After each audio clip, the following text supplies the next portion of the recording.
very warm welcome to this dialogue tonight, between Dr. Marc Gafni and Andrew Cohen. Very happy to see you all, and welcome, Andrew and Marc. Very excited to hear you talk about the topic of the evolution of God, or evolutionary perennialism. So this is a topic very close to my heart too, and I'm very curious what will happen tonight in this beautiful dialogue.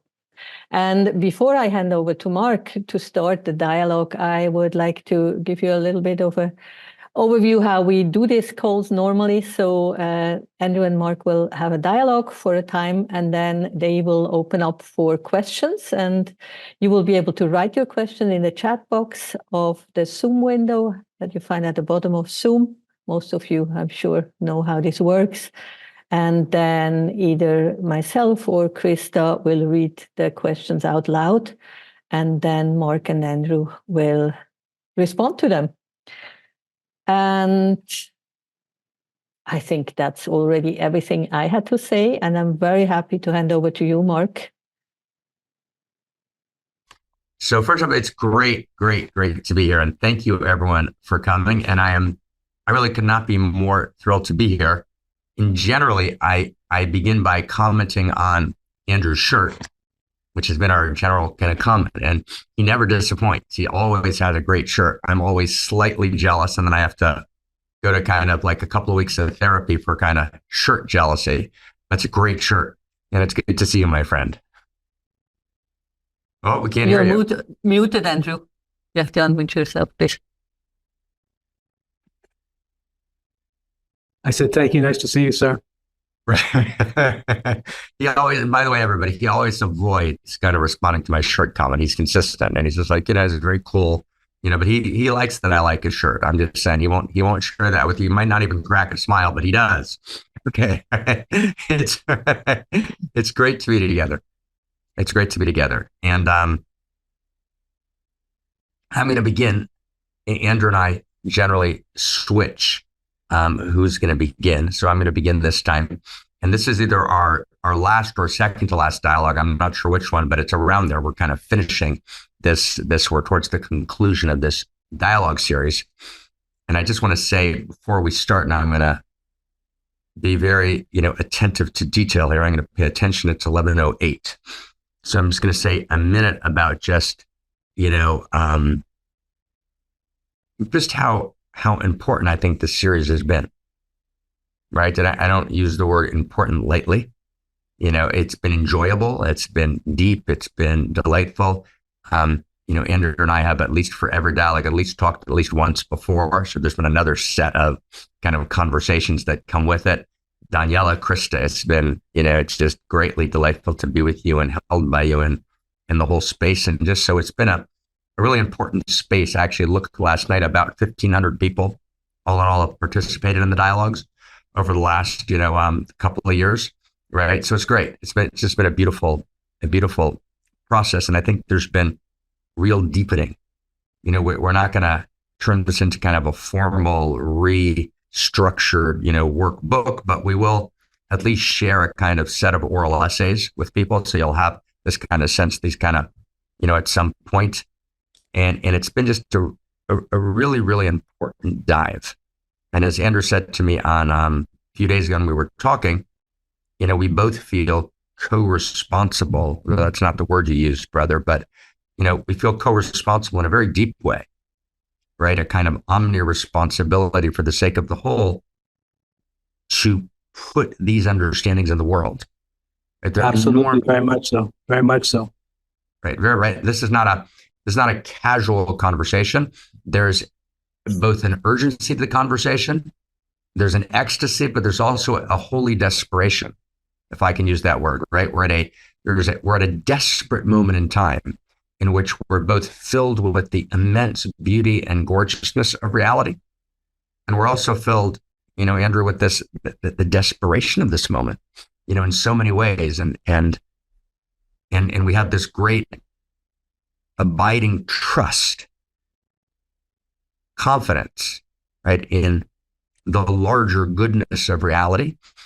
And yet we stand face to face with both immense human capacities for virtual utopias. We could actually create the most beautiful, true, and good world that could possibly be created. And yet we're also on the brink of potential dystopias, which are very, very real. And so I just want to just begin with that. I spend a good part of the week with close colleagues that work close with the Center for World Philosophy and Religion, a couple of adjacent organizations. I won't mention the name, but all of you know most of those people. And part of the job was a group of people had in our circle had essentially organized and collated and integrated all the risk reports in the world. What are those of risk reports, right? And when you actually look at the level of peril, right? And then you integrate all the risk reports and you kind of get out of the kind of surface conversation. Andrew, brother, the level of peril is so immense that you actually can't but conclude that, that phrase, but for the grace of God. Absolutely. But that it hasn't collapsed. It is but for the grace of God. And when you experience that level of peril, and yet at the same time, that level of promise, right? And there's a potential, right? There's a potentiality, there's a promise, and so as we're poised between this peril and promise, we're poised between utopia and dystopia, right? What's going to carry us forward is, I call it, we each have our own name for it. I call it a new story of value, a universal grammar of value rooted in the field of value. And at the very, very core of this notion of the field of value is this notion of what I would call evolutionary perennialism, which is not unrelated to your beautiful term, Andrew, evolutionary enlightenment, back in the day when you put that beautiful book out. And by the way, if I can, this is not for the sake of book sales, this is for the sake of loving and sharing, right? There's a book that Zach Stein, myself, and Ken Wilber just put out called First Principles and First Values, which I would really encourage everyone to get. I would encourage everyone to get Andrew's original book, Evolutionary Enlightenment, and read those together. Read those together. It's actually a great experience, and just want to invite everyone to do that in terms of kind of an enormous deepening of this conversation. So with that in mind, I'm going to jump in. So those are the first, that was 5 minutes introduction. And then I'm just going to take, maybe 5-6 minutes, and again, we're going to watch the clocks here to try and just begin to unpack this. And what I think we'll do is we always do is we'll take blocks of time kind of sharing with each other and with everyone, and then take questions at the end. So we're talking about evolutionary perennialism, and we titled it On the Evolution of God, which is a critically important phrase. And I really want to start there. And, one of the things that live in the space between Andrew and I is friendship. And actually quite a few years we've known each other. So I remember being at Andrew's center in Fox Hollow and giving a talk there back in, it must have been 2000. And Danielle, I don't know if you were there or not there, but it was back in the day. It was back in the day, whenever the day was, right? Whenever that day was, it was back that day. And the talk was about, the title of the talk was God Needs Your Service. That was the talk, which is a phrase that comes from Meir Ibn Gabbai, who's a kind of penultimate, I call them not mystics, interior scientist, is a word I try and use with intention, of the Renaissance period. He wrote a book called Avodat HaKodesh, kind of the sacred work. And what he means is, it's so stunning. I mean, when I actually even think of sharing it with you now, I literally, not metaphorically, I feel tears welling up in my eyes, and this kind of rush of kind of my breath almost stops. And the ancient text says, Il male mikra katuv yefshar la'amro. If it wasn't realized, we couldn't speak it. Right? In other words, it's what we're about to say, right, is so shocking. And I look forward to together, Andrew, with you to kind of clarifying it, because we're coming from actually very, very different places, and we're meeting in this overlapping place. So I look forward to actually not just declaring today, but sharing and creating new knowing together. But first, I want to just start with the core. So all of Maimonides, all of Aquinas, and I'm sharing with Andrew, and as Andrew also does, and sharing with everyone, right? right, spend all of their time, these medieval schoolmen, these great realizers, these great scholastic realizers, right, spend all of their time telling us that we need to be clear that God has no needs. In the East, whether you're doing Advaita Vedanta, right, or you're doing classical, Theravada or Mahayana, and also virtually all strains of Vajrayana, all three turnings of the wheel, right? You have this notion of Buddhahood. And the core notion of Buddhahood is that Buddha is this perfection. That's why Buddha sits like Buddha does. Jews can't sit that way. We can't quite get our legs that way. We try, it just doesn't work. But there's this sense of this equanimity, there's Buddhahood, right? And this Buddhahood is beyond needs, right? It's the realm of the absolute, right? It engages the realm of the relative, but basically the notion of a core need, right, or core, desire, right? This is indicative both on the God side of the street, the Western side of the street, and on the classical Eastern Enlightenment side of the street is indicative need. I'm desiring something, right? So there's an imperfection, but I'm not in my Buddhahood, I'm not in my divinity, right? And both the East in its ways say, become Atman Brahman, become Buddha, and the West in its way says, imitate Ode, be like God, right? Which means move beyond needs and desires. And then you have this cross current of unimaginably gorgeous realization, which I've felt in my body for decades, which is this other notion, this other realization that lives in gorgeous paradoxical tension, which is God needs your service. Meaning there's some way in which, and let me see if I can say it clearly, which to be perfect, you have to be able to become more. If I can kind of just cut through, right? In other words, transformation is the quality of perfection. So if you have a child that's born perfect, and then you have a child that's born imperfect, and the imperfect child works unimaginably hard and engages in this process of transformation and gets to the place of the perfect child, and then you say, okay, which child is kind of more complete and more whole? The one was born automatically perfect or the one who perfected? Well, clearly the one who perfected.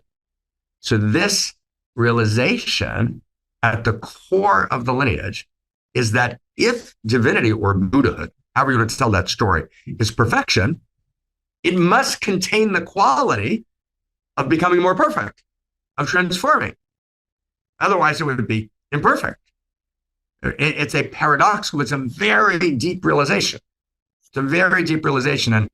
And we have a phrase we use in the new story of value, cosmologic humanism, we call it anthro-ontology, meaning go deep inside my anthro and I'll find ontology, I'll find the true nature of existence. The mysteries are within us. So what that means is that this notion that I actually need my needs and my desire, not my surface desire, my clarified desire, right, is actually my true essence. And my true essence participates in divinity. And so divinity in some way evolves, transforms, needs, desires. And here's the last step. And the dimension of divinity that needs and desires, that evolves, that transforms, is divinity in us, as us, and through us. And that's divinity disguises infinitude and then needs to become complete, needs to become whole. So at the very, very core of the hidden lineages, you won't find it in the synagogues, of the wisdom of Solomon, is this realization that God needs our service. That actually the power is with the realizer.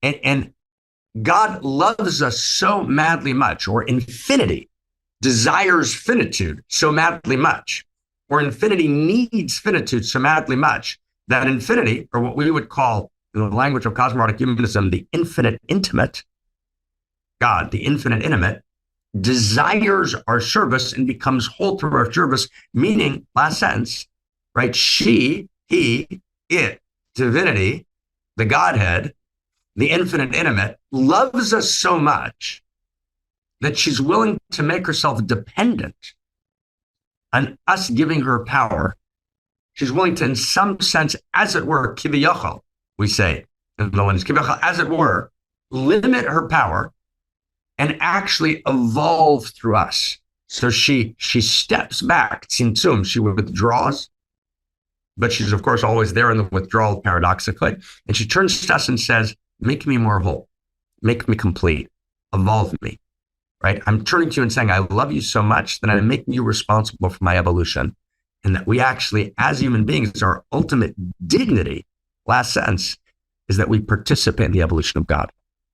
So that opens it up, right? And I'm madly delighted to turn to Andrew and take it away, brother. I'm delighted to be with you. Thank you, Mark. That was very deep and very complex and very beautiful. So in my own way, I'll try and do the same. These are very big truths we're speaking about here. They're deep, they're fundamental, and they're, most importantly, they're not relative, but they're absolute. So we're trying to speak about the absolute truth. So I'll try to respond to everything you said from a different perspective, which would probably be more Eastern. But I agree with you wholeheartedly that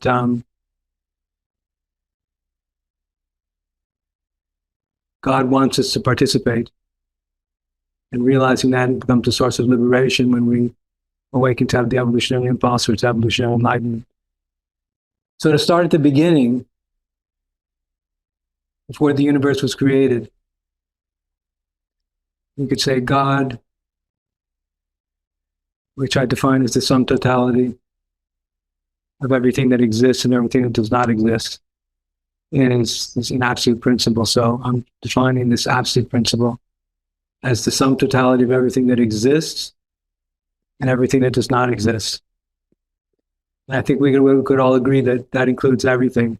It includes absolute nothingness and everything else that exists in the whole creative process. So once again, God is the sum totality of everything that exists and everything that does not exist. And that sum totality is, for the realizers, Mark was speaking about the great realizers, it can be an experience, a felt experience, a direct cognition, or kind of absolute transrational knowing of God, which means knowing of the sum totality of everything that exists and everything that does not exist. And it's experiences revelation, liberation from anything relative. So that what I'm describing is the kind of experience that liberates us from relative existence. So before the universe was created, there was nothing. God was an infinite, timeless, formless, infinite, beginningless, and endless, and eternal no-thingness. And we want to remember that God is perfect, fearless, doubtless, and always indestructible. So you can imagine that in his or her state of infinitely liberated consciousness, where he and she was doing absolutely nothing for eternity. He or she was free from the burden of existence and free from the burden of having to do anything, create anything, become anything. It was just eternal being, the vibration of eternal being, eternally through eternity. So I think one can imagine this is when we have to do some anthropomorphic speculation on the nature of the God principle.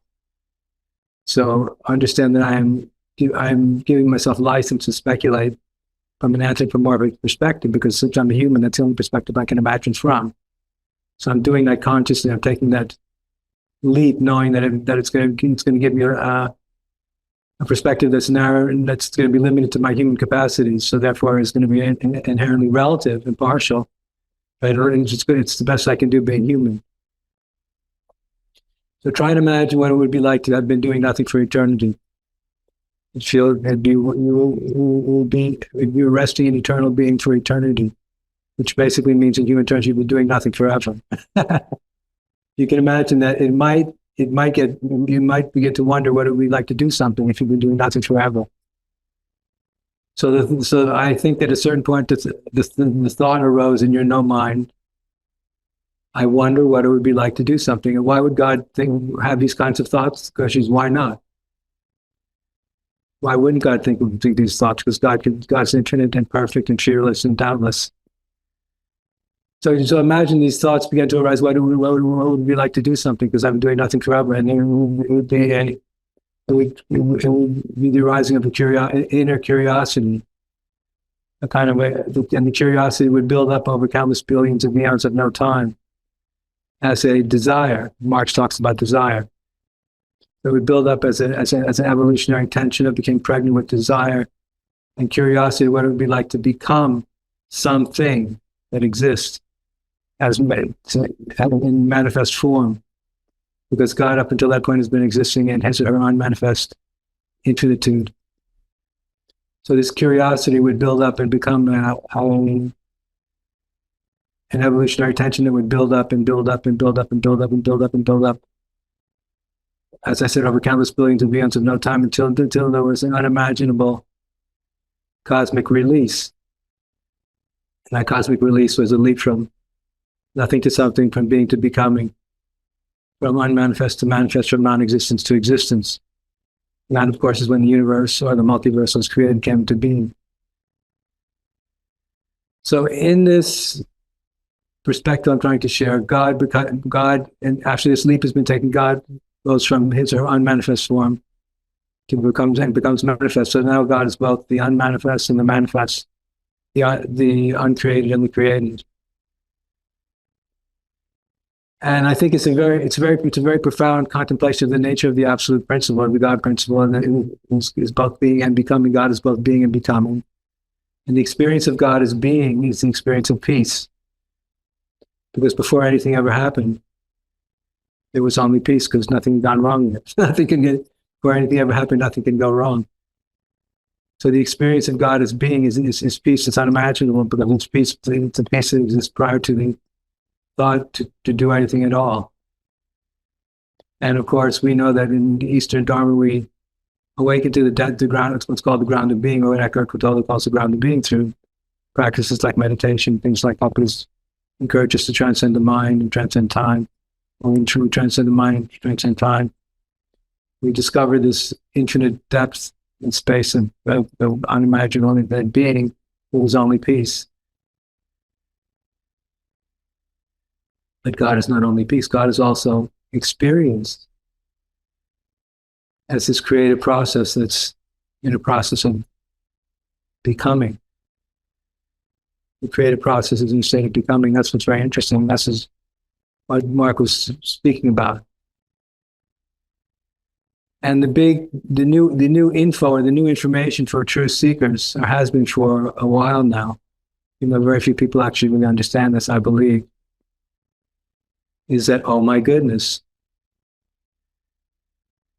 not only does God exist, which was in and of itself a big discovery, but God is not merely static, unchanging, eternal being, but also this overwhelming desire to become. And as being feels like peace, becoming feels like, and I know Marc likes this phrase, ecstatic urgency. So what does it feel like? What does it feel like to be the part of God that wants to exist? It feels ecstatic and urgent at the same time. It feels like Marc was talking about this desperation to participate in the creative process. That's experiences of ecstatic, unbearable urgency. And you try to give everybody a sense of what it feels like to be God as the creator of the universe. The creator of the universe, I believe, in my imperfect understanding, is constantly focused on what could be. Because God's not focused on the present moment. Because the present moment, from a godlike perspective, the present moment has always already arrived. But if you created the universe, would you be more interested in what you had already created, or would you be more interested in what you had not created yet? You'd always, in every single moment, be interested in what you had not created yet. And you'd be infinitely compelled, infinitely absorbed, infinitely inspired, infinitely attracted to what was possible, what's possible, what's possible. There's an infinite meditation. The God, the creator, is constantly compelled by what could be in every single moment, no matter what has happened. What could be is always gets closer to the perfection Marc spoke about. Now, In responding to that, I don't believe it's possible to be that perfection. It's possible to experience that perfection. And these deepest insights, these deepest experiential insights into the nature of the absolute principle, the nature of the God principle, is when we experience that perfection on its own terms. And that's when we come to our knees in awe and rapture. But that's a metaphysical vision. It's a direct insight. It's a direct gnosis. But what that inspires us to do, it inspires the most realized beings to want to make manifest that perfection that's been seen with the inner eye. I want to give rise to that perfection here in this imperfect world. I want to make the world perfect. It's a utopian impulse, the land of Shambhala. I want to create heaven on earth. And most highest realizers were always inspired by a utopian vision to create heaven on earth in one shape or form or another. And so, as similar to the way what Marc was trying to describe, we are in these enlightened visions, we find ourselves compelled to give rise, to make manifest the perfection that we experience in the inner vision, which is the ultimate nature of reality. Reality itself, seen with the inner eye, is seen as being inherently perfect. So we see what always, from this perspective, we're always seeing, if we're enlightened to the inherent perfection of the God principle, it compels us to from our perspective of ecstatic urgency, to want to give rise to that perfection in the world. And we'll never get there. But we're going to die trying. We're going to live again and again and again and again and again, trying eternally, earnestly for eternally, to make that perfection manifest. Like an unbearable compulsion to make that perfection manifest. An unbearable compulsion to make that perfection manifest. And it's like an unquenchable desire. Wholeheartedly, through a great act of spirit, religious surrender and commitment, we can experience the glory of God through not resisting that ecstatic urgency, but it'll never be fully quenched, because we're never going to get there. It's always going to be beyond our reach. But committing ourselves to that kind of ecstatic torment, you could put it that way, I guess, is a big part of what living the religious life in earnest in an evolutionary context is all about. So just to finish, I wanted to add that this revelation, this fairly recent revelation, that the God of the absolute principle is not merely static being, but is also manifest becoming. We realize that the God principle, the highest principle, the truth principle, is also evolving. It's, as Marc said, mind-boggling, infinitely mind-boggling. I've known this for 30 years now, but it's whenever I speak about it, whenever I think about it, I find myself intoxicated and dumbfounded by the enormity of what that means. It means that the creator of the universe is always becoming more perfect. And then, of course, when we also begin to embrace non-duality from that context, it means as us. And that's when it gets really interesting. If you try to live the spiritual life in earnest, it just gets really interesting, because then you have to look in the mirror and say, the essence of the Dhamma says, I am that, thou art that. So that's the ultimate mystical revelation, is I am what I've been seeking for. I am the sought. But not only that, but you are also, that which you're looking for is also evolving, if possible, if you're ready for it, through you. And that's when this evolutionary Dharma becomes very interesting. We embrace this understanding of the becoming of the universe, the manifest becoming of the universe. We put ourselves right in the middle of it. I am the energy and intelligence that created the universe, recognizing and realizing itself through dividing my personality of Marc or Andrew. Could such a thing really be true? Say, no, it is true.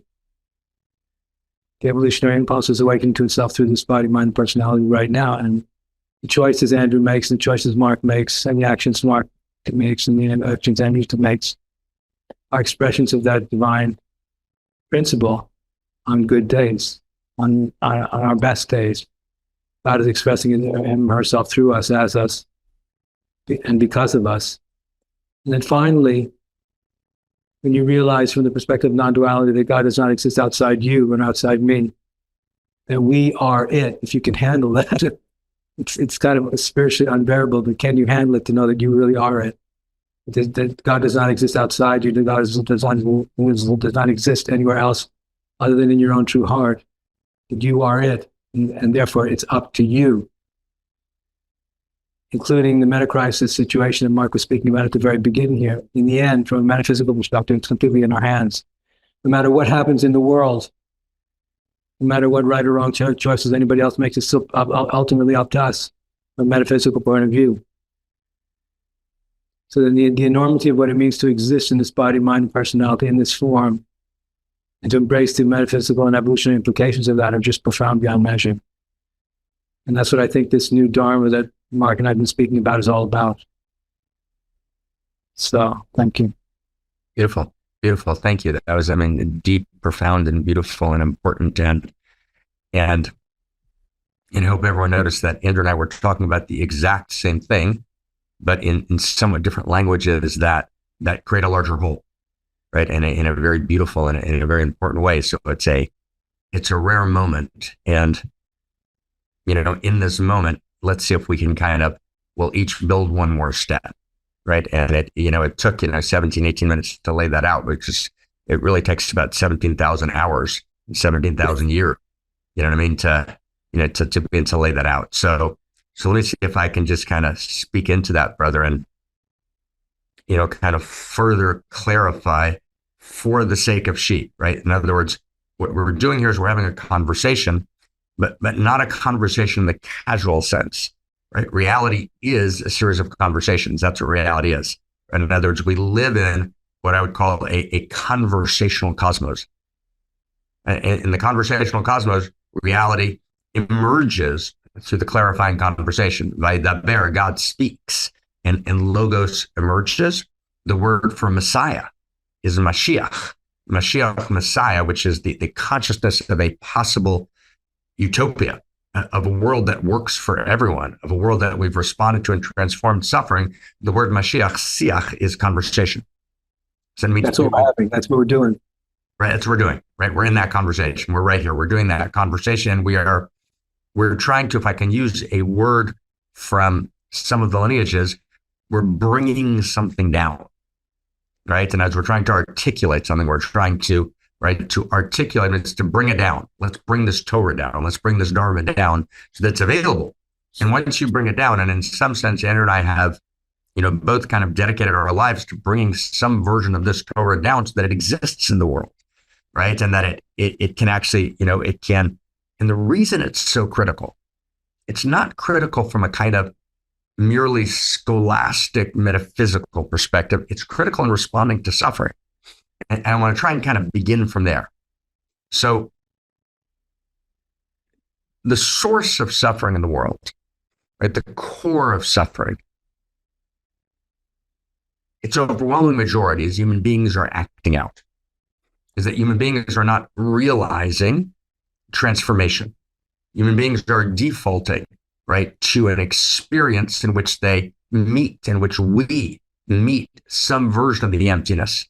And by the emptiness, I don't mean shunyata. I don't mean the emptiness that's ultimately full. I mean the emptiness that's empty, right? In other words, that simple emptiness. And negative emptiness, negative emptiness. Right, a kind of, it's called, there's many, many words for it, but it's the sense of ennui, George Steiner called it, the sense of dis-ease, right? The sense of there's nothing there. The sense of, Faulkner borrows the phrase from Macbeth, right? Life is a tale told by an idiot full of sounds and furies signifying nothing, right? Nihilism. Kind of nihilism, or a kind of, we realize that we're subject. There's an experience of our subjectification. And as we realize our subjectification, we experience our desubjectification, right? That it's worthless. Right? That this experience of, as I experience myself as a subject, I'm shamed by a sense of desubjectification, right? What am I can't even find the worthiness of my being. And the human being is the only being for whom being is a problem, right? And as human being is the only being who problematizes their own being. But that's not a bug in the system, that's a feature. In other words, the nature of reality, and that I would say is one of the core shared understandings, right, that I've come to in my own life. Andrew, I know you've come to, and all the great real artists have come to, is that actually reality begins with the fall. Right? The Torah, the Mahabharata, right, the Bhagavad Gita, these are stories of crises. These are stories of falls, which then begin a journey, which then begin a process of transformation. So the process of transformation, right, that we experience, that we go through, right, that process is what it means to be a human being. Now let's just go slow for a second. So I experience a sense of being shamed. It's a fundamental shame. When you read the fundamental texts of Western civilization, for example, the Garden of Eden story, the Garden of Eden story is not a story of what I would call situational shame. Oh, she made a mistake. She ate from the wrong tree. The apple, shouldn't have eaten that apple. It's not situational shame, although that's how it's interpreted. It's actually ontological shame. And ontological means shame at my very subjectification, my very experience of a subject. Shame at my own fundamental lack of worthiness. I feel alienated, and I feel alienated from value. Shame is the experience of being alienated from value, or from the God field, or from possibility, or from ultimate potential, right? That's a shame comes from a sense of being powerless, a sense of being mortal, helpless, humiliation, getting my basic needs met, a kind of disgust, right? Kind of sometimes comes with shame at my own kind of ultimate infantilized powerlessness. That's the beginning. And then I walk through that, and I actually walk through that and actually experience a deeper reality. I experience a deeper truth. I experience a deeper realization, not as a gnosis, but as a kind of first-person clear realization. I begin to realize, no, I'm actually welcome in the universe. I'm actually dignified. I actually have ultimate dignity. So that experience from kind of ontological shame to a place of ultimate dignity, where I have the sense of being ultimately dignified, of being fundamentally welcome in the universe. Where does that come from? That comes from what Andrew and I are describing. In other words, unless you experience yourself as participating in the healing and transformation of reality itself, which is the healing and transformation of God, because God is reality, right? And it's not just I'm obedient to a power that tests me to see if I can rein in my impulses in the right way in order to get points in heaven. And it's a good idea to rein in impulses and transform them in all the ways they should be. That's not the point. But the point is that that's not the game. The game is transformation. The game is to become a God man, to become a God woman, to become Metatron. The lineage calls to become the human being who becomes the divine. And how do I do that? I do that by actually realizing that I'm not anything other than a direct, unique participant in the field of infinite possibility, that God is the possibility of possibility, that my unique possibility, my unique quality of desire participates in that field, and that my possibility potentiates the divine. Because I'm so potent that I have not just the possibility, but I'm capacitated uniquely to potentiate the divine. And that something emerges in divinity becomes emergent because of Andrewness, right? And that when divinity meets Andrew, when divinity meets Mark, when divinity meets Daniela, when divinity meets Krista, right? When divinity meets Pete, who's here, when Paul, right? In other words, Sahaja, right? If I pronounced it right? When divinity meets, right, Pete, and Pete is clarified and has done this very deep, deep commitment to transformation, right? Then divinity experiences in Andrew a shocking self-recognition of a new dimension of him herself that he could not realize in any other way. So that if Andrew had not gone through, if Mark had not gone through that process of breaking open, of a shvirata kelim, a breaking of my vessels, right? Until my heart opened so wide that I actually realized that I'm not just Homo sapien, I'm not just wise, I'm actually Homo amor. And I'm a unique incarnation of this infinite love intelligence and love desire and love beauty and love potential. And I actually give power, I literally empower the divine. Without that, I actually have no dignity. That's my, I don't have any dignity. It's a very subtle, it's very, I'm not dignified, right? I'm actually experiencing essentially what the last, 100 years of Western thought described the human being, right? And Martha Nussbaum in a typical Martha Nussbaum impossible to read book, right? Martha Nussbaum doesn't write books that are easy to read, but she's very good, right? She recapitulates the last 100 years of thought, right? In some sense correctly as, right? Oh, she says, what we now realize is that as human beings, we're humiliated in getting our basic needs met. And our basic experience of humiliation, right, characterizes in Kohut and Winnicott, right, and Bowlby, they're all talking about this early childhood experience. What allows us to transform that humiliation, right, into a humility that's filled with audacity, right, is when I actually realize, no, I'm actually meeting the needs of God, right? I mean, it's a shocking experience. And generally, the only place we have a place that we can genuinely experience, right, this way of kind of healing the humiliation, getting our basic needs met, is when someone turns to us and honors the depth of our needs, right? So for example, let's give you an example. It's why at the center of the lineage of Solomon, Eros and sexuality are very important, because in sexuality, our beloved says to us, your need is my allurement. In the sacred moment of the sexual, the beloved says, your need is my allurement. All of a sudden, my needs are not humiliated, they're honored.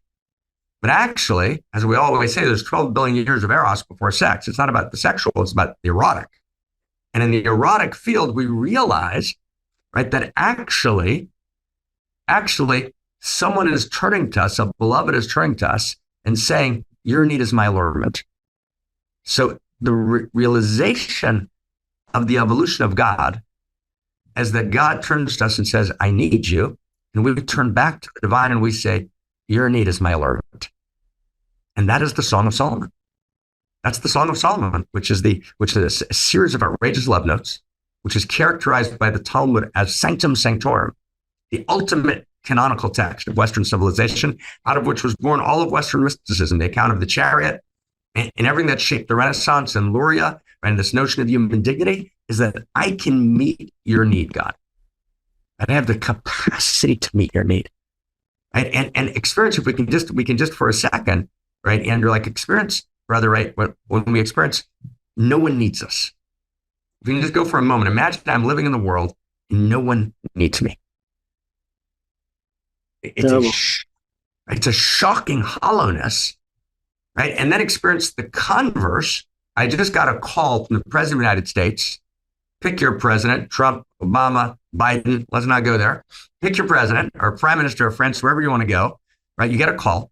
And I got a call, let's say let's do Obama. I got a call from Obama. And it turns out that he kind of seems to know everything about me. And really subtly, my history, my past, my childhood, my unlived dreams, my, everything about me. And then Obama says to me, and you know what? Krista, I need your gifts, right? And the whole thing is in the balance, right? It's literally poised in the balance. And in order to tip the balance, this tipping point, I need your exact gifts. And Obama knows you so well that he describes your precise gifts. And you actually understand those precise gifts will actually ripple into, right, the cosmic field, right? And Obama explains, and you realize it's not right. You get off the phone depressed. You get off the phone with the first sense you have of genuine dignity, right? I'm dignified. I'm welcome in the universe. That's the paradox. I can't be welcome if I'm just practicing classical enlightenment. And I can't be welcome if I'm just practicing psychological transformation. And I can't be welcome if I'm just practicing kind of religious obedience. I can only be welcome and dignified if I'm actually participating in the evolution of God. That's the only way I can be welcome. All evil comes from human beings not feeling welcome in the universe, right? I'm not in the field, right? And that's the field of Eros. The field of Eros, I'm welcome. If I'm not welcome, I move to pseudo-Eros, right, to kind of cover up the lack of being welcome.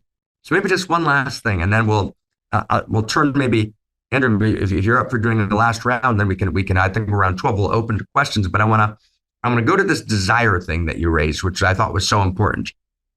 And I love how you described kind of this building up of desire over time. You can kind of get this image of kind of this building, right, of desire. And of course, the nature of desire is that if we state desire, it disappears. And if we actually bracket desire and let it build and emerge, right, then it grows and longing increases and deepens. Then, which is why delayed gratification is not just a moral principle, it's a principle of eros. And if I want to actually experience the fullness of desire, I allow the desire to deepen in me. And of course, in both East and right at the depth of cosmic Shaivism in Abhinavagupta, he'll talk about a stirring of desire in the infinite. It's a stunning, right, a stirring of desire in the infinite. And so this notion of desire is unimaginably important because desire, we identify desire with its fallen or degraded forms, with its superficial forms. That's like identifying sexuality with pornography. A mistake, right? In other words, right? And that's no. No, desire is what we would call, right, the field of the divine. The field of the divine itself is desire, but the process of being alive is the clarification of desire. What is the nature? What is my deepest heart's desire? And in Berur, B-E-R-R-U-R, right, in the lineage, in the subtle texts, right, is this process of, it's very hard to translate. It took me 10 years to translate that word, but the best translation is the clarification of desire. And I clarify to know what I desire.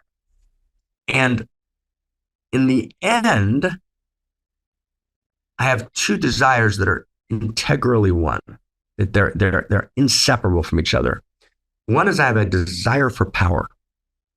And I want to really name that because it's politically incorrect to name. So I have power, but actually there's a reason why God is called the infinity of power, right? Why did Barack Obama run for office? Power, right? The pleasure of power. Power is an intense pleasure. Now, of course, it can be exiled in its degraded form, the ring of Sauron, right? So Sauron is the abusive form of power. Its ultimate power is an ultimate seductive goal. But divinity is the infinity of power. Power means I want to impact. I want to actually impact. That's what it means. I don't want to be irrelevant. I want to be relevant. I want to impact, right? So Obama was ecstatic when he was in office because he would walk outside and he describes it. And he sees a kid and he says hello to a kid and he changes the kid's life. It's an enormously wondrous feeling. The capacity to impact, the pleasure of power, but of clarified power. And it's the power of loving. And this is where, with all due respect to Jimi Hendrix, for whom we have a lot of respect, Star Spangled Banner, right? Woodstock, there we were, right? I wasn't there, but I was too, but it was happening, right? And Hendrix got it wrong. He said, we got to get to a place where the power of love is greater than the love of power. Actually, love and power are not split. Actually, eros and power are actually the same. And my desire for power is the power to feed every hungry person, the power to embrace every child, the power to transform every broken heart, and the power to give the gift of the human being earning, if you will, their own ultimate dignity, their own ultimate freedom. And so in the deepest understanding of the realizers, as I've been able to understand and grasp it in my own body, and in the lineage, the hidden lineage texts, none of them are public, it is that actually, and this is a little bit where I think you're right, you went a little bit, you were playing, I think, Andrew, with Leela a little bit, right? And as you didn't name it, but it was in the background, the sense of this kind of play, this kind of sacred divine boredom, which says, okay, let's do something else now, which is very beautiful. And it's a very beautiful way to describe it, in the neurotic intentionality of the Hebrew wisdom text, right? Which, right, if I can play for a second, right? There's this sense of divinity's intensely powerful desire to give a gift in which I'm not just giving you full power and eros and love that you don't deserve, but allowing you to deserve it, right? Allowing you to own it, right? To own the gifts that I'm giving you. And that's called in the lineage, lachem kisufa. I don't want to give you the bread of shame. I want to give you something that you can own it. And so the owning it is, how do you own it? you gift me. I make myself vulnerable to you. And I say, oh my God, right? I can't be God without you making me God. And I limit myself and I say, I'm going to love you so much that I'm going to give you the capacity to hurt me. I'm giving you the capacity to choose, even when you choose against me. Wow. Right? I love you that much. Right? And it's like, so I'm giving you power. And maybe last sentence, Andrew, and I turn to you, brother, but this is what my anthropontology means. The mysteries are within us. We know that this is true. Right? In other words, if I love you, right, then if we can't find each other, we're like, right? So I'll close with this just personal image. So Andrew and I have known each other for a long time, but at different levels of closeness and intensity, sometimes farther apart for a few years. And the last, several as we've talked, not every day, not every week, not every month, but we were in dialogue. So if I write Andrew a note, or if Andrew writes me a note, and we don't get back to each other fairly soon, we're like, where did you go, right? Where did Marc go, right? It's like, because we're being intimate means I give you power over me, right? And that's what intimacy means, right? And so there's this God, the infinite intimate says, I so want to be intimate with you. I'm going to give you power over me. And more than just needing to talk to you, I'm giving you the power to make me more whole. And when you do that, you've now earned, as it were, the fullness of your own divinity. And my desire, my infinite, divine, desperate desire is to give you that gift. So that's this invitation, this demand that we participate in the evolution of God. And only in that context can we respond to the meta crisis. Because only in that context can a human being actually feel welcome in the universe and actually play out the gorgeousness of Eros and not be seduced into the demonized forms of pseudo-Eros, which lead directly, right, to existential risk, either the death of humanity or the death of our humanity. What you're just describing demands that we honor the significance of relationship with each other on all levels at all times, and not allow there to be any lapses of attention and care or full responsiveness. Right. And like no distance, right? It's like, it's that, and it's precious. It's precious. So I wanted to respond to what we were speaking about a few minutes ago. But first, I wanted to just mention that I don't believe this is my conviction. This is Andrew's imperfect realization. So my conviction in the context of my imperfect realization is that God, being God, is incapable of being bored. And I'm saying this is my deepest intuitive conviction, which is inherently imperfect. But I wanted to just say that in terms of just, what would it be like to be God? And since I am God, I'm not separate from him and her. I don't think it's possible for me as him or her to ever be bored, but I could become curious about something else that was possible without ever experiencing a moment of boredom. That's a good distinction, by the way, between curiosity and boredom. I think it's completely aligned in that distinction. It's a great distinction. And that curiosity could, just as I was describing earlier, become more powerful, more profound, more demanding, more overwhelming until it led to its destination of the explosion of the creative process. So, and of course, I don't think God's capable of being bored because he or she is so inherently enraptured with his or her own natural state of being at all times, in all places, in all circumstances, that boredom would be an impossibility because he or she's always experiencing his or her own perfect delight and delightfulness. But I wanted to get back to your deeper point about the inherent obligation of awakening. That's what you were speaking about. I wanted to respond to that because I feel very much in alignment with what you were saying, and I feel this is a very, very important point. It's very simple, really, but because what a lot of people don't get in the age, in this postmodern moment of hyper psychologization of human experience, this hyper preoccupation with our our traumas and our pain and our fears and our suffering, we easily lose the plot. I mean, and then there's a God context in which gave rise to our being here, and which is running the show. But it's almost like we got stuck in a movie house that was showing bad reruns of movies, and we kind of forgot who we were, where we were going. So we got lost in the drama of our small selves, which is nothing new. And most people get lost in the drama of the small self and forget there's an infinite context that we're all participating in here, which we tend to forget about. So it's the spiritual awakening is the remembrance and the recognition of this cosmic context that we've been participating in from the very beginning. And in that remembrance, we rediscover our true nature, our divine nature, our inherent divinity, and the fullness of our divine nature and the fullness of our divinity and the glory of our divinity. And to get back to what you were saying, the inherent dignity of our divinity. And awakening to the inherent dignity of our divinity is, I believe, the ultimate solution to our neurosis, to our appalling shame, self-hatred, contempt, small-mindedness, pettiness, and loss and superficiality and kind of a meaningless existence. So I've been trying to tell people for 35 years that awakening to our inherent divinity is the solution. You don't have to work anything out really except that. If you work out your own inherent divinity, but you do it for real,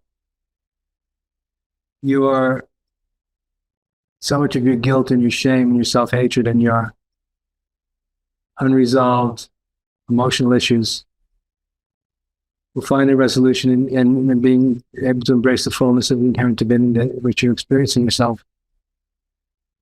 And but in order to do that, of course, we have to do what all the great realizers and religious realizers have done, which is we have to renounce, which means give up our attachment and identification with the small self, with its stories.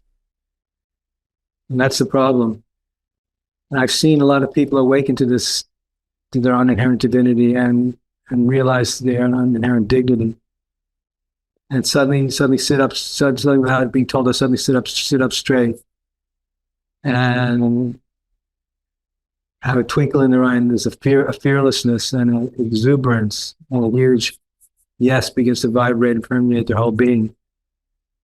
Simply because they've realized that their own inherent divinity and their own inherent dignity, and all of the guilt and the shame and the fear and the doubt and the self-hatred and the small-mindedness suddenly vanished in light of that. And so this kind of awakening is a solution to the human predicament. It always has been, but it remains to be the answer to the human predicament, even in the midst of the complexity of the postmodern era or this metamodern moment, or even this time between worlds, as Zach likes to say. The awakening to our own inherent divinity is the ultimate solution for all of us personally, and at the highest level for all of us collectively. We expand out what that actually means and what the implications are. But I find so many of us seem to be so hypnotized by the story of the small self. It tends to suck up all of our attention and distract us most of the time, and we forget how inherently divine and how beautiful and how enlightened we can actually be, or always already are if we wake up to that fact. We don't need to suffer so much. We don't need to experience so much terrible suffering and so much grief and resentment. We just don't need to do. And now, along these same lines, what I realized a long time ago, and I continue to realize, and what I find most people just don't want to have anything to do with, is that the God principle, which is the sum totality of everything that exists and everything that does not exist, has, from an anthropomorphic sense, or the second face of God, the I, thou form of God, we realize that God as a divine being, one could say, at the level of experience, seems to want all of us, wants to devour all of us in love. It's very selfish. I love you, and I want all of you for my own self. But of course, God does not want us for selfish reasons. God wants us for unselfish reasons, because if we love him and her with all of our heart, unconditionally, radically, absolutely, completely, once and for all and forever, we will be serving that divine principle for the rest of our days. And we'll be serving that divine principle choicelessly, ecstatically, endlessly and ecstatically, once and for all and forever. And when that begins to happen, as I was saying earlier, we realize this is the reason I was born. It was for this task, for this purpose, for this obedience to my true nature and to the ultimate nature that I've been born. And when we actually realize who we are at this non-relative ultimate level, it makes absolute meaning and purpose, and radically and ultimately and absolutely validates our existence in all our imperfection, as Marc and as Andrew. Which it's a total release, because it means I'm utterly perfect for the job I've come here to do. And all I've got to do now, my life's become very simple, is to do it with all of my heart. That's all I need to do from now on, is to live this life as perfectly as I can, for the sake of this God principle. That's my liberation, that's my dharma, that's my destiny, that's my duty. And if I'm able to remain there and not swerve to the left and swerve to the right and be tempted and distracted and lost by other superficial possibilities, I will co-create the interior of the universe with the energy and intelligence that I created in the first place. And I'll know who I am. I'll always know who I am, and I'll know why I'm here, and I'll be doing the best I can for the sake of the whole. And when you realize that life becomes so simple, the human experience becomes so simple, the path ahead becomes so simple, all I have to do is put one foot in front of the other. I don't need to worry so much. I don't need to doubt so much. I just need to trust and trust and trust and trust and trust and give everything and be true and be true and be true. And the rest is out of our hands. But it can be so ridiculously simple. And I've seen so many people awaken to this beautiful, simple truth I'm trying to convey, and experience the dignity that you were talking about, and the self-respect, the automatic self-respect, and the glory of God, the glory and goodness of God, and experience that freedom instantaneously without having done any work. And then get distracted by this or that or something else, and then they fall from grace. They get lost back in their own story, fall back to earth. So it's hard to be simple. It's hard to be one-pointed and simple about all this. And then the religious life in earnest, I think, is keeping it simple. Every day, keeping it simple and one-pointed, simple, one-pointed, simple, and simple, absolute, and one-pointed, simple, absolute, and one-pointed, simple, absolute, and one-pointed. And I think we need to bring this more sophisticated understanding of what this non-relative or absolute dimension of reality actually means back into the picture, because a very sophisticated relative mind cannot cognize that which transcended, especially in its own absolute nature. It can't get it until, and only when it does will it understand half the things I've been saying. So now we've become so sophisticated that this absolute dimension of life, the absolute dimension of reality, this the domain of the God principle, has become harder and harder to reach, harder and harder to find, because we've become so smart and so sophisticated and so clever and so proud of our cleverness. It makes us all so much more difficult and so much more frightening. But I agree with you that now more than ever we need to awaken to these perennial truths to save ourselves, to save each other, to save the whole world. Amen. Amen. Amen. And just one more word is that, as you've been saying, and as I've been saying, from the perspective of absolute non-duality, the creative principle needs us to do this. If you wonder who I'm pointing to you, everybody. That's the overwhelming truth from the perspective of absolute non-duality. Thou art that, you are it. So everything that we want to change and needs to change is completely dependent upon you or me, not on anybody else, not on a principle that exists outside you. And it's a metaphysical truth that, when embraced, will liberate you and overwhelm you and terrify you and inspire you, all at the same time, and make absolute meaningful out of your life. So I encourage everybody to try and follow these simple principles if you can, if you have the heart for it. But take it back home. And God needs you. God needs you. God needs you, guys. He needs all of us. She needs all of us. Desperately, urgently, radically, and completely.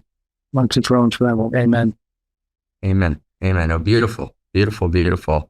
And I'm beautiful. There's so much to say, but I'm thinking we'll hold here. and kind of open for questions. I began, and so it's good for you to finish. I don't want to do another piece, although what we feel is, just to say, right, there's at least 10 more critical things to clarify here, right? In other words, in terms of like what this experience is, and maybe it'll be for a different conversation.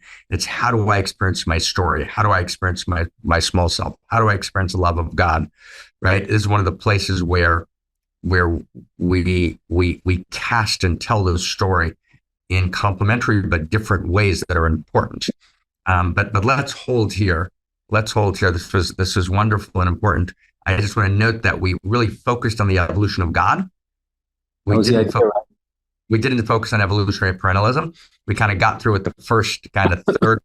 We didn't talk about evolutionary enlightenment, but we did focus on the first of the three terms of the evolution of God in a beautiful and gorgeous way. And I'm glad we did, because everything of course flows from it, but we did great.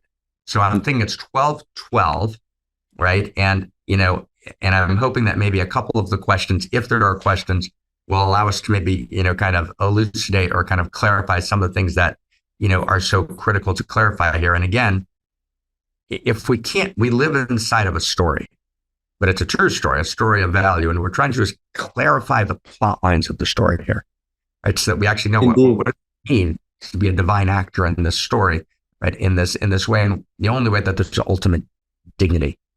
So anybody, Krista or Danielle, I don't know how so let's maybe we'll look at the chat box. Yeah, please, Krista. Yes, thank you, Mark. Thank you, Andrew. Oh, sorry for that. The dog hears something. Good. So that was very powerful. Thank you so much. And please, for everybody, please write your questions in the chat box. And we already have a few questions, so I can start to read the first one from Pramod. Pramod is saying, in the sense of how the descending of divinity is dignifying, which brings about the wholeness of the experience, how are we able to translate this more into our relative selves and in worldly exchanges where it might not always seem conducive to do this as per how the outer situation is perceived in some moments? Yay, fantastic. So maybe Andrew, I'll pick it up and pass it to you. Is that okay? Go for it. Okay. So that's great. Thank you. It's one of the things that I thought was really a great thing and a critical thing to clarify, which is how do we look at our story, right? And this is a very, very essential thing. And so Andrew and I absolutely agree, if I can speak for us, and you'll correct and disagree if you disagree, of course, that there is a story that needs to be moved beyond, right? Which is a story which is what I would call kind of recursive patterns. You're stuck in a loop. You can't get out of it. The chatter, right, of the petty and contracted mind. And I remember when I first, entered into kind of the rabbi world, which I was in for several decades, and it's still kind of my original ground. A couple came to me, and I was like 23, and they had this big argument, and I realized they were arguing about something that happened 37 years ago. And I was a rabbi in Florida. And I realized this didn't happen yesterday. This happened 37 years ago. And that's why are we talking about this, right? And there was a pseudo eros, right, in kind of reliving the conflict, right? And that's the kind of story we need to move beyond. There's a deeper version of story, and I think that addresses your question. And that story is the story that the book of creation, it's the original text of Western lineages, right? It's about 455 words, right? And it says that reality is sapphire, which is kind of the blue field of enlightened presence. And reality is also Sipur, story. And I call that the ontology of story, meaning that my story is actually real. And there's a way to live those same traumas, right? And those same unique qualities of intimacy and the unique plot line of my life, which is how the plot lines of cosmos play out in my life, and the unique interchanges and the conflicts and the places that I was born and the places that I fell, and my unique qualities of shadow. All of that becomes the stuff of my sacred autobiography. And it's not that I leave that behind. It's that itself becomes the playground of the divine mind, right? The very sacred and serious playground, right, in the world, which happens through my unique story. In other words, it's not that there's kind of like this. There's story that I need to leave behind, story, level 1. Level 2 is non-story. I need to leave that behind. Or level 1 is the personal, level 2 is the impersonal. But then level 3 is story again, right? And in the personal again, right? Unique self, evolutionary unique self, right? In other words, meaning it's the radical embrace of my story, right? As a chapter and verse in the story of God, right? And so then I'm not going back and engaging my trauma as pseudo-eros, right? And so much of the approach to trauma comes from Freud and how he talks about inhibition, but Freud was a materialist. So Freud, by definition, is dealing with pseudo-eros because there is no field of the infinite, right? There's not a possibility.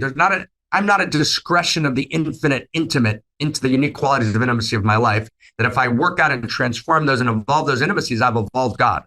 That wasn't a possibility for Freud, right? In any sense, shape, or form, right? And nor was it for kind of virtually all of Western psychology. So there's a way to engage trauma, not as a place in which I'm lost in recursive loops, but trauma is what the Kabbalah calls the original Shvirata Kelim, the original breaking. The breaking of the heart and the breaking of the vessels. And only when my heart breaks does my heart open, right? And so actually all of this is played out. All of these are just words until I live them in the stories of my life and the stories of our lives. So we actually, ultimately there's no split in the absolute and the relative. That's what non-duality means. Non-duality means there's no split between them. You can't split between them. Right? There's a relative split between between the absolute and the relative, but ultimately there's no split, right? It's absolute and relative all the way up and all the way down, if you will, or interiors and exteriors all the way up and all the way down, right? That's the nature of reality. And so therefore the way I actually, the way I return to the marketplace in the 10th Oxford picture of Buddhism, for example, right? Or in, a more advanced version of what we're calling unique self, right? And perhaps that's the way authentic self is taught today. I don't know how you're teaching authentic self today, but it's that sense in which the personal and the evolutionary impulse actually meet in the deepest sense. And we can actually have, I'm going to tease my friend Andrew for a second, we can actually have a personal enlightenment fellowship. It's a subtleties just between us, right? We can have a personal enlightenment, fellowship, which is the personal beyond the personal. Something like that. Andrew, that's how I would begin to approach that. Thank you. I'll just give a short answer to Pramod because I think there are other questions. So Pramod, I think that you have to learn to respect other people's boundaries because most people are only receptive and available as they can be. And if we can feel that they're not going to be receptive and available to our own deeper depths and radiance, then we should maybe keep it to ourselves. But that being said, I believe that if we're true seekers and true finders, I think we should have the courage to live our realization, to live our spirituality in public. We should have the courage to come out of the closet. So in the West, 20, 30 years ago, when a homosexual would decide to be honest and transparent about their sexual identity, they were what's called coming out of the closet. So they would be transparent about their sexual preferences. And I think that the problem is that most of us live in secular societies that are fundamentally materialistic by nature. And so speaking about deep spiritual convictions are seen as being a form of madness or insanity or stupidity. So I think that at a certain point, as your realization becomes strong, you develop what I call spiritual self-confidence. You have to have the courage to live your realization in public and not worry so much about what other people think. If you have the courage for it, but you only can do that if you have the courage to stand strong in what you know and not so concerned with other people's thoughts. So the stronger that you are, you want to be able to be a threat to their materialistic, conscious or unconscious convictions because you love them.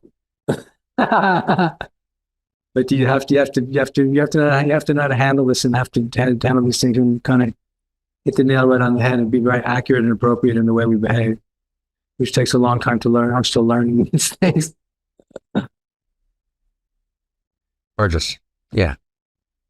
Thank you. The next question is from Krista. She is asking, I am still curious about the differences between evolutionary perennialism and evolutionary enlightenment and what Andrew and Marc actually mean in their view. That's a hard one, simply because it's a great question, simply because we focused on the evolution of God, right? And we didn't focus on either the term evolutionary enlightenment or the term evolutionary perennialism.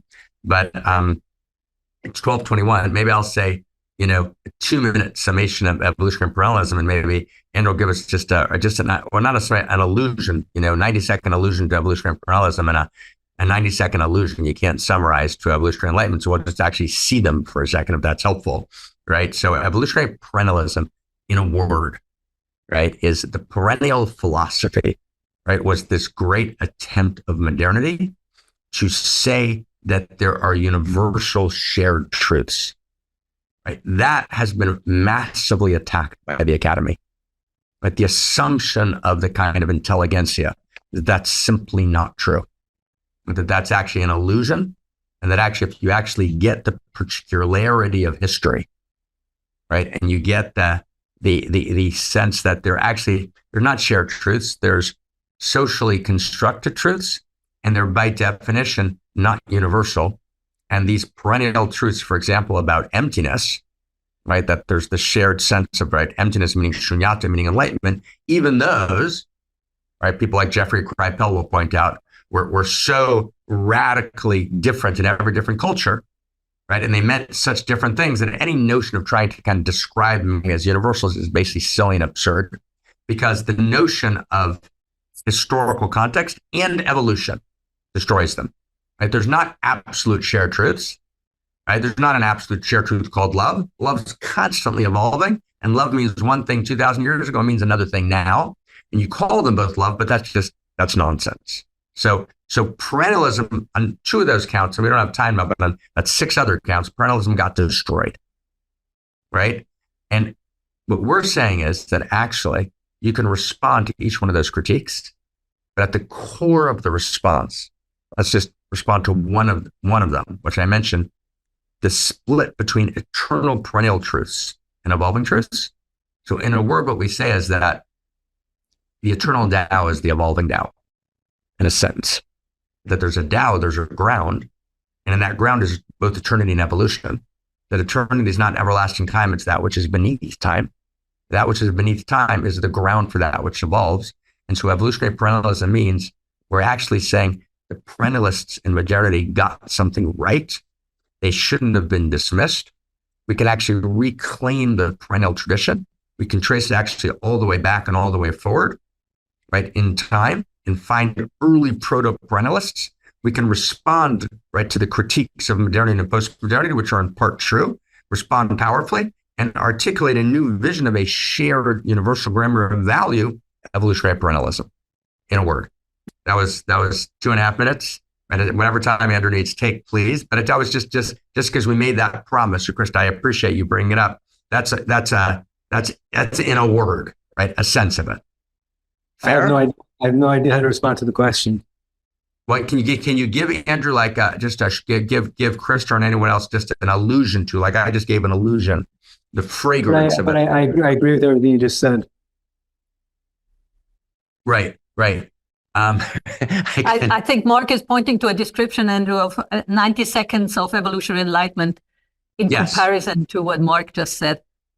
Or just the different door in that it's going. It agrees. I think it as you and I talked on, I think Saturday, it overlaps and everything, but it's a different door, which is particularly the door of enlightenment, right? I think if I can give you a hint. You look at Andrew Cohen's book, right, Evolutionary Enlightenment, and there's the whole thing on kind of authentic self, and just a hint.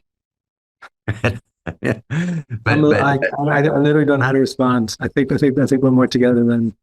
Okay, perfect. So let's bracket that. And we'll come back to it. But Krista, it was a great and legitimate inquiry. So you shouldn't feel you just. Legitimate question. Question.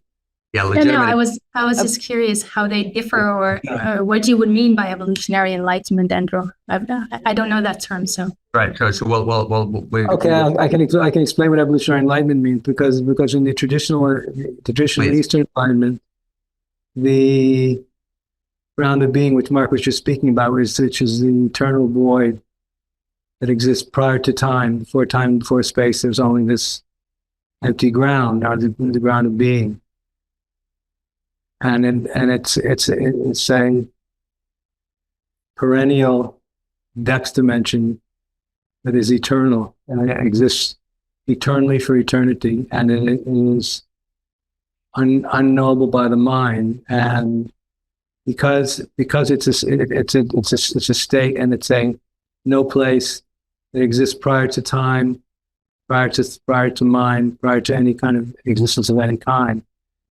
It's a place of unimaginable, inconceivable freedom and liberation and infinitude. It can only be known by direct experience. So some of the greatest Eastern realizers, like the Buddha himself, and in modern times, Ramana Maharshi and others, and in today's world, it would be Eckhart Tolle, speak very eloquently about the grounded being because they have deeply realized and deeply grasped it. So the Buddha felt, and most of the great Eastern realizers feel, that the grounded being, this infinite no place that exists prior to the world and prior to time, is real because it's eternal and unchanging. And they feel that the created world, the manifest reality, what we call the evolutionary process or the creative process, is unreal because it's changing, and it's a place where birth and death exists. Also, the grounded being, there's no birth, there's no death, there's no coming, there's no going, there's nothing. Nothing happens there, and that they say that's the realm of the real. And they felt that the world of change and the world of becoming, the world we call the creative process, is seen as being unreal and relative, and a place you want to escape from. So, in the traditional Eastern Dharma, you want to escape from manifest existence, which means you want to escape from identification with the body, with the mind, with desire. The Buddha spoke a lot about that. And you want to get out of here. You want to go to that heaven that exists before the universe was even a thought, and then rising in the mind of God. So in Eastern Enlightenment, the idea was to escape manifest reality, escape time, and escape space, escape the world of form and mind. And some of these greatest realizers actually did that. But when you realize that the energy and intelligence that created the universe, the God principle, what Marx calls eros, that God, as this grounded being, created the world of time and space, created the whole universe, realized that the God principle wants the universe to exist, and as a matter of fact, the universe, the creative process, is God in manifest form. The becoming of the universe is God taking form, and is as much God as the unmanifest is. And when you realize that if God didn't want to create the universe wouldn't exist. So the universe only exists because God wanted it to exist, which means it's inherently divine, inherently meaningful and purposeful, as we were speaking about earlier. So therefore, in the evolutionary enlightenment, we realize that our enlightenment now is not found by escaping from the world, but by, as in the ways we were just speaking of earlier, there's our dharma and our destiny is to co-create the world with the God principle, as the God principle, not to escape from it, not to shy away from it, not to run away from it, not to be free from it, but to help it to evolve as us and through us.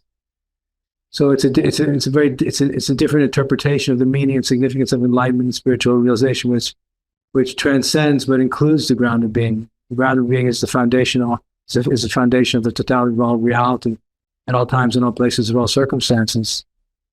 But now we're embracing the manifest existence as equally part of God and who we are. So that's why it's evolutionary enlightenment. And we realize, as in the ways that Mark and I were speaking about earlier, that this realization means my destiny as awakening to the God principle, as the evolutionary impulse, is to co-create the interior of the universe with and as the energy and intelligence that gave rise to it in the first place. So it's not about escape. It's not about escape anymore. It's about co-creation. Beautiful. Well, thank you. Thank you for taking the time to do that. And Krista, I appreciate it, Andrew. And Krista, we're both appreciating your question. And of course, we didn't give it justice, but we at least, touched the fragrance. So we're at 12:30. We're at 12:30. Yes, and we don't have any more questions, so it's all perfect. Thank you so much. What a delight. What a delight, everyone. That was fun. Super great. Super fun and super, in the best of both Beautiful. We got that music coming on? Thank you, everybody. Thank you, Mark. Thank you, everybody.